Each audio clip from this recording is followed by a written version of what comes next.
social মিডিয়াত যোৱা কেইবাদিনো ধৰি ভাইৰেল হৈ আছে কেইখনমান আলোকচিত্ৰ চৰ্চাৰ কেন্দ্ৰবিন্দুত এজন তাৰকা এজন ৰাষ্ট্ৰীয় চেলিব্ৰিটি হোৱা স্বত্তেও তেওঁৰ মাটিৰ মানুহৰ লেখীয়া স্বভাৱ তথা সাধাৰণ মানুহৰ দৰে জীৱনশৈলীয়ে মুগ্ধ কৰিছে সকলোকে পৰিচয় দিয়াৰ কোনো প্ৰয়োজনেই নাই আৰু দেশৰ বৰ্তমান সময়ৰ সৰ্বাধিক প্ৰতিভাশালী তথা জনপ্ৰিয় কণ্ঠশিল্পী অৰিজিৎ সিং অৰিজিৎ সিঙৰ প্ৰাৰম্ভিক ষ্ট্ৰাগল বা সংঘৰ্ষৰ কাহিনীৰে আৰম্ভ কৰোঁ 1987 চনত পশ্চিমবংগৰ মুৰ্ছিদাবাদত জন্ম অৰিজিতৰ দেশ বিভাজনৰ সময়ত লাহোৰৰ পৰা অহা পৰিয়ালটোত আছিল সম্পূৰ্ণ সাংস্কৃতিক পৰিৱেশ আৰু সেই পৰিৱেশৰ প্ৰভাৱতে সৰুৰে পৰাই সংগীতৰ প্ৰতি আকৰ্ষণ জন্মিছিল অৰিজিতৰ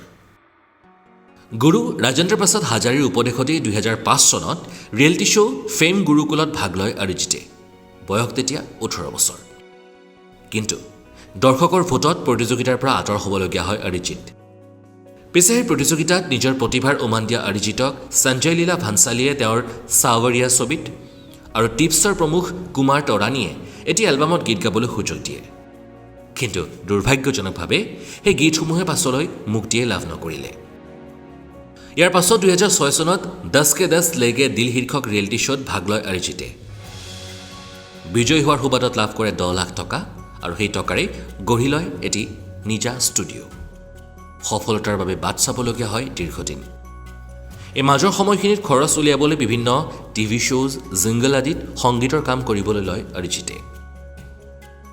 অৰিজিতলৈ বলিউডৰ প্ৰথম সুযোগ আহে 2011 চনত মাৰ্ডাৰ 2 ছবিখনৰ ফিৰ মোহব্বত গীতৰ জৰিয়তে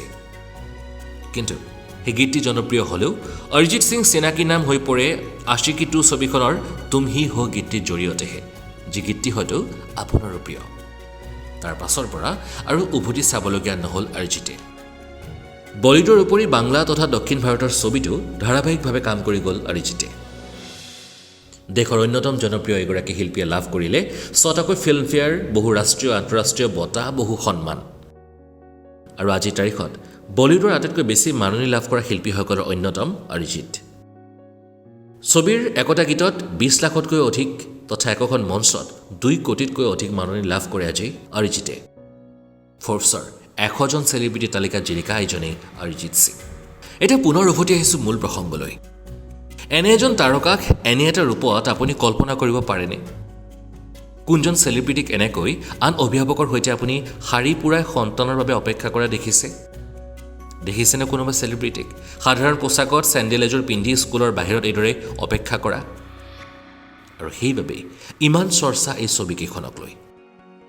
টকা পইচা নাম যশ খ্যাতি এই সকলোবোৰ আঁতৰাই ৰাখি সাধাৰণ জীৱন এটাও যে কটাব পাৰি কোটি কোটি টকা উপাৰ্জন কৰিও সাধাৰণ পোছাক এযোৰ পিন্ধি সাধাৰণভাৱে জীৱন নিৰ্বাহ কৰিব পাৰি কোটি কোটি টকা থাকিল বুলিয়েই আন 10জন চহকী মানুহে কৰাৰ লেখীয়া লাখ টকীয়া মাচুৰৰ স্কুলত নিজৰ সন্তানক নপঢ়ুৱাকৈ থাকিব পাৰি তাৰে দৃষ্টান্ত এইজন অৰিজিৎ সিং এইবাৰ আপোনালোকক দেখুৱাইছোঁ এখন বিশেষ স্কুল এইখন ৰাজা বিজয় সিংহ বিদ্যা মন্দিৰ স্কুল যিখন স্কুলত পঢ়িছিল অৰিজিতে নিজেই আৰু পঢ়ুৱাইছে আজিৰ তাৰিখত নিজৰ সন্তানক তাতকৈ অধিক সৰলতা ভাবক এইজন অৰিজিৎ সিঙৰ এইখন বিদ্যালয়ত একেবাৰে শেহতীয়াকৈ মেনেজিং কমিটিৰ সভাপতিৰ দায়িত্ব গ্ৰহণ কৰিছে অৰিজিতে এনেকুৱা মাটিৰ মানুহ কিমানজনৰ সৈতেনো আজিলৈকে আপুনি মুখামুখি হৈছে সেয়ে আশা কৰিছোঁ প্ৰেৰণাৰ আজিৰ খণ্ডটিয়ে অৰিজিৎ সিঙৰ এই কাহিনীয়ে কিছু হ'লেও প্ৰেৰণা যোগাব আপোনাক সমাজলৈ প্ৰেৰণ কৰিব